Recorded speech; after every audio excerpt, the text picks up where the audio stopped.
Action.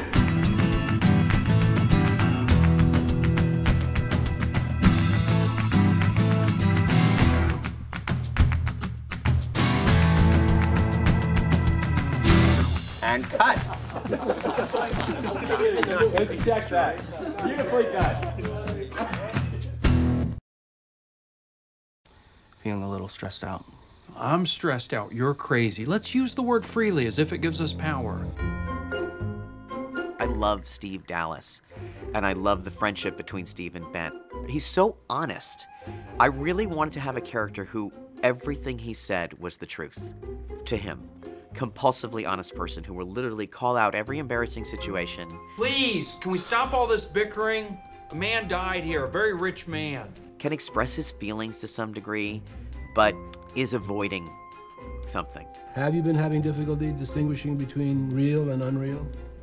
My whole life.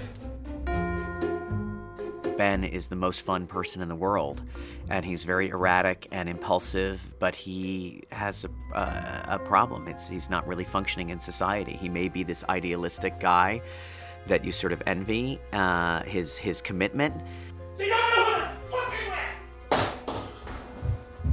On the other hand, you're sort of looking at somebody that's really having a tough time functioning in society, and you don't know if that's philosophical or it's actually some kind of mental imbalance. Steve, I would prefer to forego your input since it most recently resulted in my brother becoming fat, unemployed, and growing that superbly antisocial beard.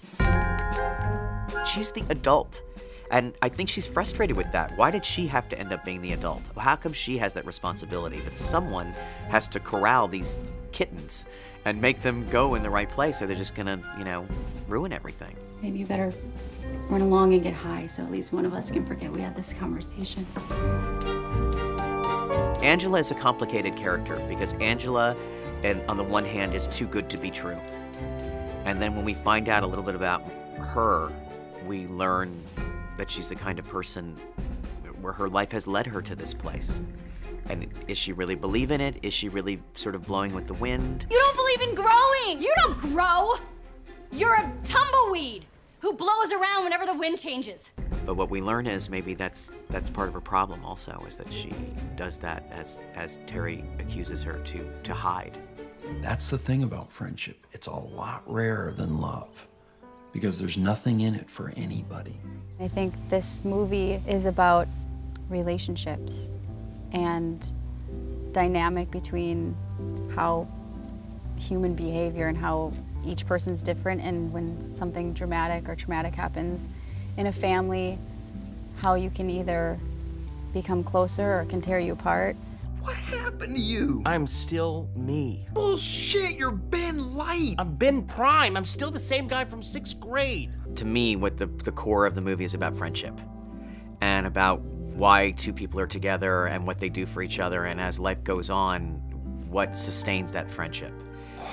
Honestly, Ben, you really fucked me here. My independence of mind is obviously a threat to them.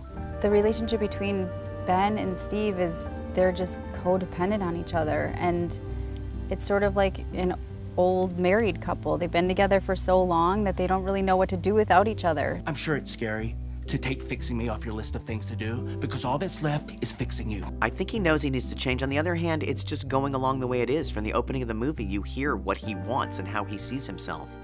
And as long as Ben is in that place and he's in this place, it could go on like this forever, and maybe they'd wake up one day and say like, wow, we missed our lives. Well, if you're interested in leaving right now, I can get you on the next scheduled flight. Thanks, but I try to avoid things that keep me from feeling. She sort of teaches them about living naturally and in the moment and not having to, you know, fill yourself with chemicals or drugs to try to like avoid feeling. Why are you here? They want me to take some medication, be like everybody else. I like to describe the movie as saying that, you know, Steve Dallas and Ben Baker are best friends, and the story is that Steve needs to stop taking drugs and sort of get on with his life, and Ben needs to start taking drugs and get on with his life. Your coat smells weird. Here's the weird thing about comedy. Comedy is a genre, and there are different levels of tone that you can achieve. And one of the things about working on Mad Men is I've never really said what the genre is to me. It's definitely a drama. I worked on The Sopranos, which I found to be a drama. They all have comic elements in them. If you don't have comedy in them, you cannot have reality. That's the way life is in the darkest moments. So for me, I don't like to differentiate between genre when I'm working. I don't think that you can go to this movie and say, oh, it feels like Mad Men.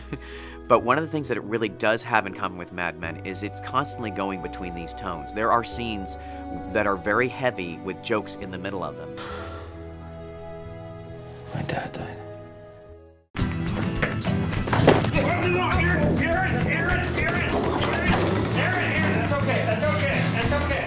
That's okay. I'm afraid. I'm afraid. I'm afraid.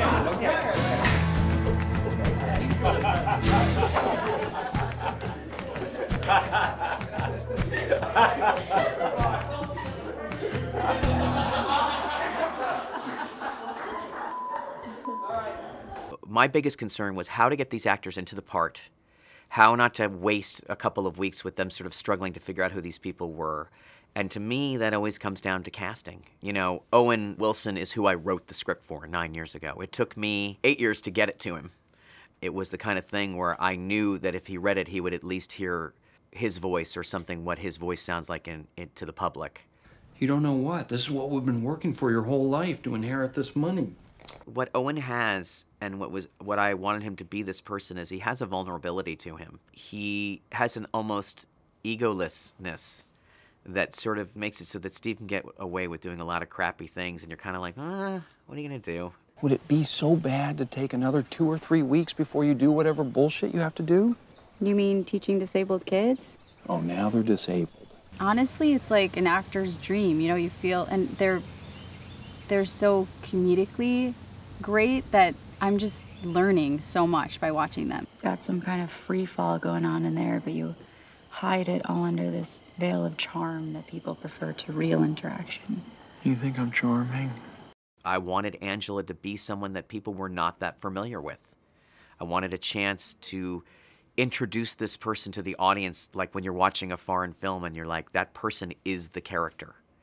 And because you don't know whether to trust Angela or not, I liked the idea that she wouldn't be bringing a lot of roles in, to the audience's mind and say, oh, I know what kind of person she is. She was actually the first person to audition for the part.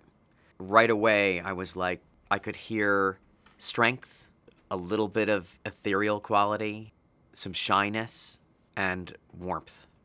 Ben, Terry's here! I can't believe you're doing this. Yeah, well, I can't believe you're still here. Amy is a really gifted actress besides being so funny. And the thing that I got right away when we talked about her playing this part, and she and I were meeting about this, was that she knew this was a real person. And on the one hand, Terry is the antagonist in the movie. On the other hand, all of us who have family are kind of on her side, because these people are children, and everything has been left a mess. Why are you naked? I didn't want that chemical smell on me anymore. That smell is not chemicals, it's BO, because you have stopped showering and you ruined everything I bought you at the Gap, which you love. So having Owen and Zach right away as friends, to me, was a new dynamic that I had not seen in a movie, but also was a really great sort of yin-yang. They're two different comic styles. Nobody's repeating what the other person's doing. It doesn't become this sort of like thing. It's literally always has conflict in it, even if it's just in the way the comedy's done. Again, what are you doing here? He's with me. I'll leave. You got to bring him. He's my husband. All of these actors, you talk about casting, have a natural quality to them. And that's what I really wanted in the movie. I really wanted it to feel like they were real people. And the writing can only do so much. The right person has to say it. I can't help but think that even through all this, that what Dad wanted was for us to deal with all this together. I'm sure everyone can relate to at least one person, one character in this movie. I think, whether they say like, oh, I know someone, or someone in my family did that, or I just think people are going to be able to relate to these characters and they'll laugh. We're in a mode of escape a lot of times instead of a mode of being where we should be. And I wanted to write about that. It's about not just like living in the moment, which is an easy thing to say, but when are you going to stop trying to escape from all the overwhelming feelings, be it love, mortality, We keep looking and grabbing and eating and smoking and never stop to think. We could want more than this.